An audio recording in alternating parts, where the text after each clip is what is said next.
About our public meeting on Tuesday at the Chase to discuss fighting back against the tax on council tax benefit and also on the bedroom tax with the intention of building a local anti-bedroom tax campaign in the area.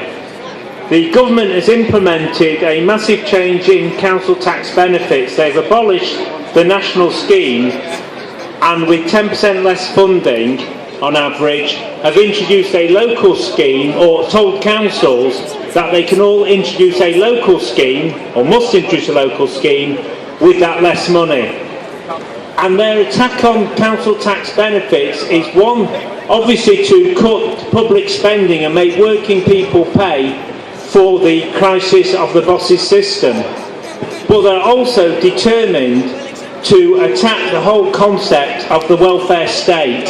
And as has already been said, they don't care about the massive tax breaks that go to their friends in big business and the fact that the head of the HMRC got a job with Deloitte in the last few days, despite the fact this is a person who came to a sweetheart deal with Vodafone a year or so ago, which meant they got off lightly from paying the tax and the interest that they owed the Exchequer. But what we have to say is it's all very well for the Labour politicians in the council house with a crushing Labour majority to say the attack on council tax benefits is wrong, because we know it's wrong. But what they then decided they were going to do was to introduce a charge of a minimum of 20% council tax for anyone who was currently getting council tax benefit. In other words, if you were getting your full council tax benefit paid or full council tax paid, you'd have to pay 20%. Now the government feared there would be a poll tax style rebellion, and we can see that developing with the bedroom tax, and introduced transitional relief so that this year the cut is only 8.5%. But we would say in our campaign that the duty of a Labour council is not to make people pay council tax when they are on benefit, but is actually to stand up for working people and oppose the government attack and fight for fully funded councils with fully funded benefit scheme and the return of the needs-based benefit scheme. So our campaign is arguing we don't want to be divided between people who are paying the bedroom tax and people who are forced to pay the council tax, because it can be the same people anyway. We don't say cut other funds in other parts of the city to fund council tax benefit. We say no cuts in all welfare state, no cuts in services, and for a Labour council to stand up for working people and at the same time to say it should refuse to evict anyone who cannot afford to pay their rent because of the attacks of austerity.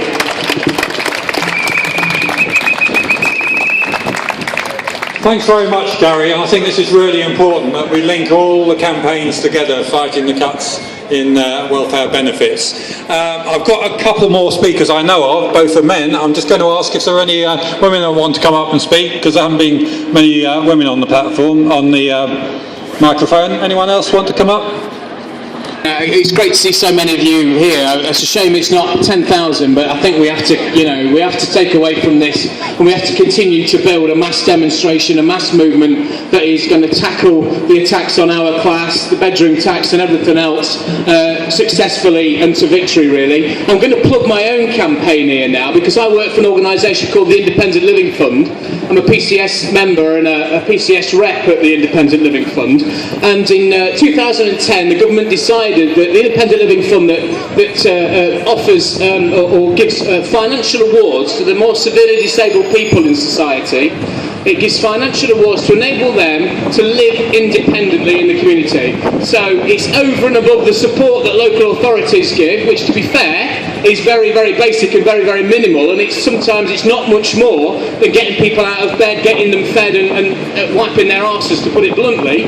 The sort of support that we allow means people can buy independence, they can get out into the community, they can take part in community activities, they can go to education, they can go to work, and they can do everything that you and I broadly speaking, take for granted. In 2010, they decided they were going to close that permanently to new applications.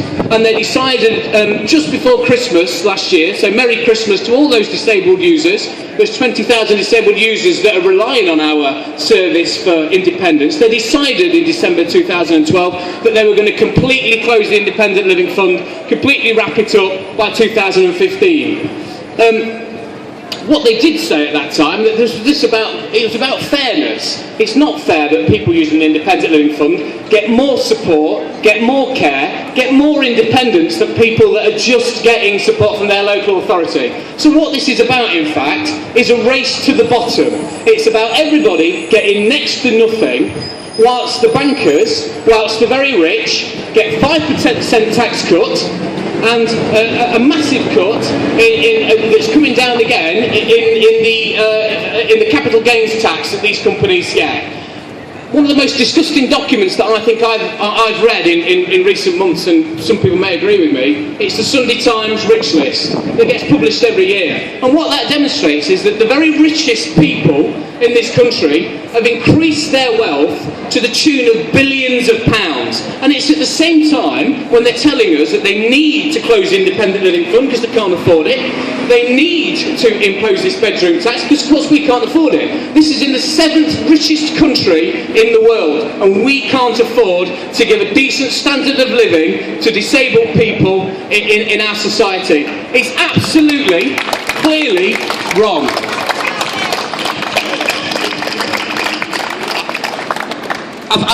Thanks for kind of indulging me, and thanks for letting me plug my campaign. I just want to give it one more plug, really. There has been some activity around the closure of the Independent Living Fund, and there's a group of disabled people against cuts, you may have heard of them, that are fighting hard. They've been to court and they've lost. They're going to appeal against that, and they're going to go to court again, and hopefully they're going to get a win. But we know as trade unionists and activists that we on the left don't do very well where the law is concerned, because the law isn't about protecting us, it's about protecting wealth, and it's about protecting privilege. So whilst it's great that there is a legal challenge to this, there's a legal fight, what we've got to do is unite and fight it. That's the way to do it.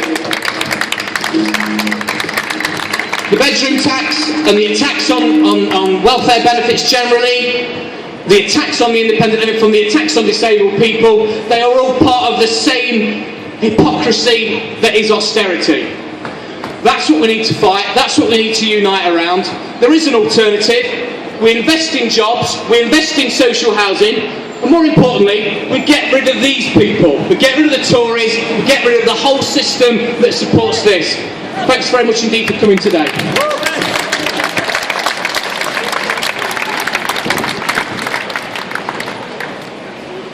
In the campaign against workfare, and they've been having a protest. It's down at the Framework offices around the corner. Framework are a homeless charity who've been using workfare for the last 6 months a year. We're going to ask them politely not to take part in the workfare programme because it's forcing people to work for their benefits. Cheers, it'd be great to see you along. And you've got the details of that, and we are going to have Pete. He's going to put out a general call for solidarity, which is great. So we'll finish on that good note, I think.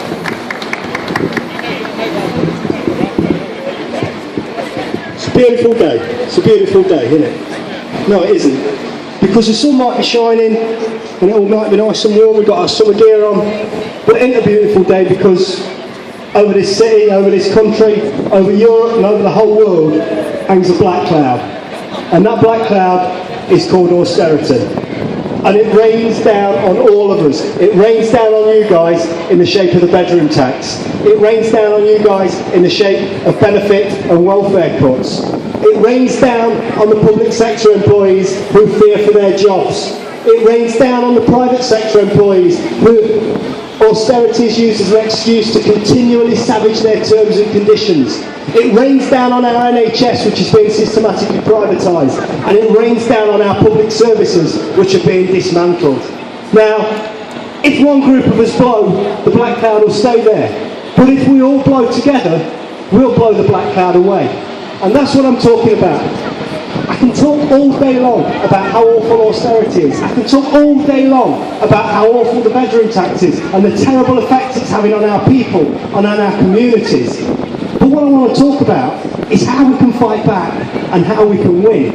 And we can only win by sticking together. It's no good saying public sector cuts, pension cuts, NHS cuts. They're not my problem. I'm here to fight the bedroom tax. And expecting the people who are being cut in the NHS, the people whose pensions are being cut, the people whose other welfares are being cut, to come and fight for you, because we've all got to fight together. There's one austerity, there's one problem, and there's only one fight. And it is a fight for every one of us. It's a fight for us all to stick together. Public sector workers to stick together. Private sector workers to stick together. The employed, the old, people who are affected by bedroom tax, people who have homes, people who own homes, people who rent homes. We are all under the black cloud of austerity, and only by sticking together and fighting it together can we beat it. So ladies and gentlemen, I have one appeal to you. Turn out against the bedroom tax, but turn out in numbers against every aspect of austerity, because one day we can face these brothers and sisters together, because they always want to divide us up. That's what they want to do. They want to divide us up.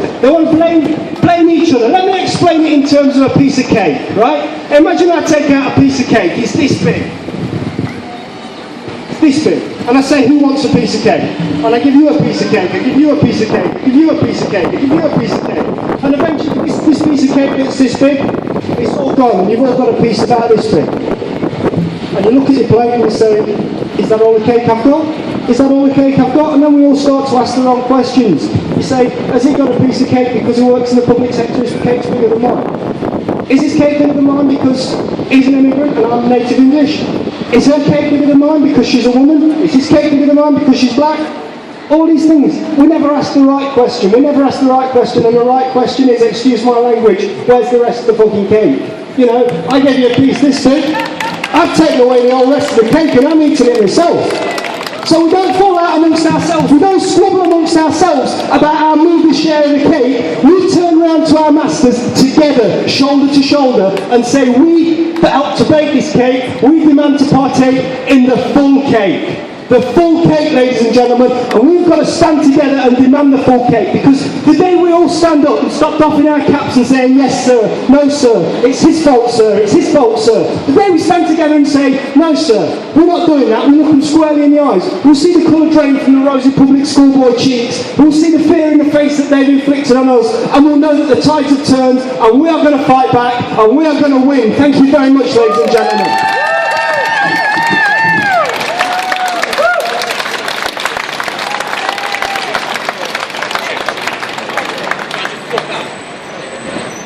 Thanks, Richard. I should have done it when I was up last, but just ever so quickly, the Well campaign is the war on welfare. It's a campaign to prevent the vicious attacks and vicious cuts on welfare benefits.